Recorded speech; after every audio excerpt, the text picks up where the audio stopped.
আসসালামু আলাইকুম। আজকে আমি সঞ্জনা দিয়ে মাছ রান্না করেছি, কাটা মাছ। কীভাবে রান্না করলাম দেখতে থাকেন। এখানে আমি সঞ্জনা নিয়েছি, কাটা মাছ নিয়েছি আর টমেটো। আলু কিন্তু দিব না, টমেটো সজনা দিয়ে সঞ্জনা দিয়ে রান্না করবো। এখানে পেঁয়াজ, রসুন, শুকনো লঙ্কা পেস্ট করে নেব।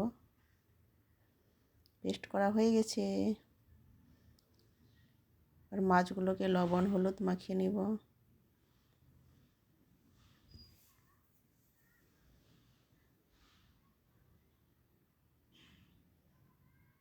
দেখো মাখানো হয়ে গেছে।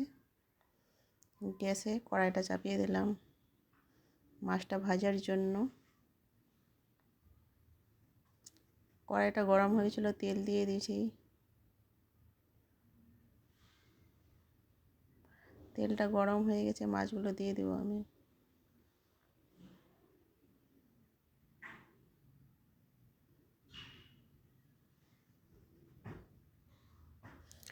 সঞ্জনা দিয়ে কার কার মাছ খেতে ভালো লাগে কমেন্ট করে জানাবেন, ঠিক আছে তো?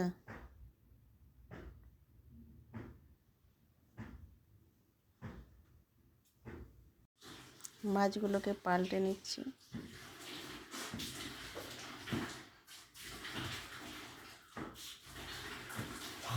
একটু লাল করে ভাজতে হবে মাছগুলোকে।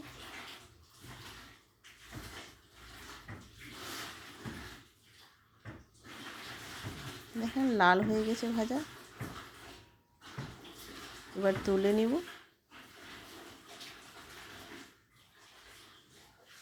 তুলে নিয়েছি। তেল দিব না, ওই তেলে মশলাটা আমি দিয়ে দিলাম, বাটা মশলাটা।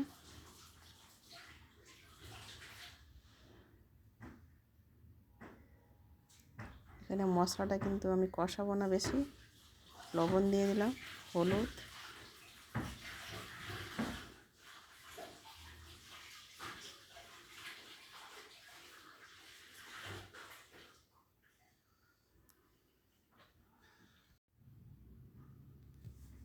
এবার আমি টমেটোগুলো দিয়ে দিব।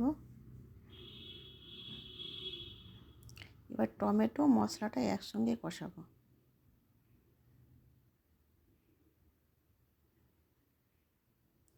আজকে আমি অন্যভাবে রান্না করব।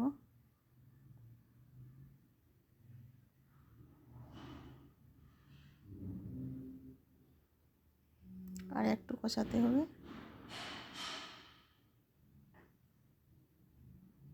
আমি কিন্তু এখানে বেশি তেল দিইনি, কারণ যে তেলে আমি মাছটা ভেজেছিলাম ওই তেল দিয়ে আমি এবার জল দিয়ে দেব।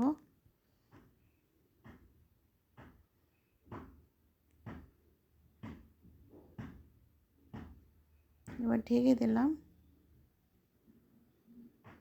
দেখো বলক চলে এসেছে।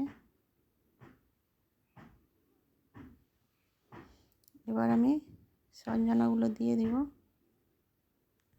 আপনারা তো ভাববেন যে পরে সঞ্জনাগুলো হয়তো দিলে সিদ্ধ হবে না, দারুণ সিদ্ধ হবে, দেখতেই পারবেন।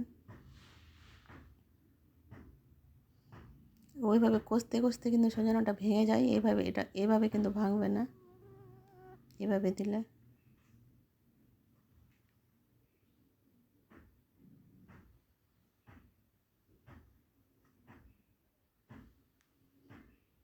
দেখেন সিদ্ধ হয়ে গেছে সঞ্জনাটা, দেখেন এই যে।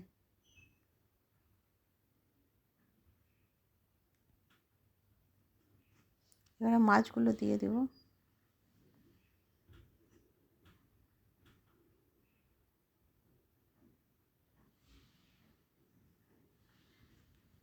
এবার ঢেকে দিলাম।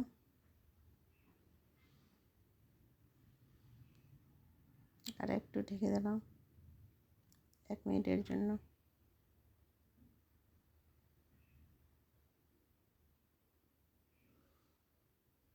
তরকারিটা কিন্তু আমার হয়ে গেছে, গ্যাসটাকে বন্ধ করে দেব।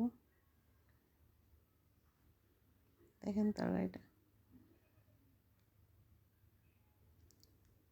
এবার আমি বাটিতে তুলে দেখাবো কীরকম লাগছে।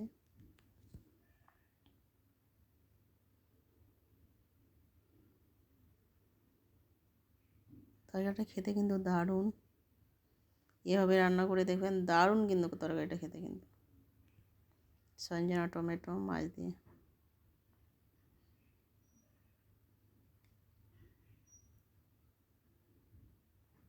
এখানে ভিডিওটা শেষ করলাম। আল্লাহ হাফেজ।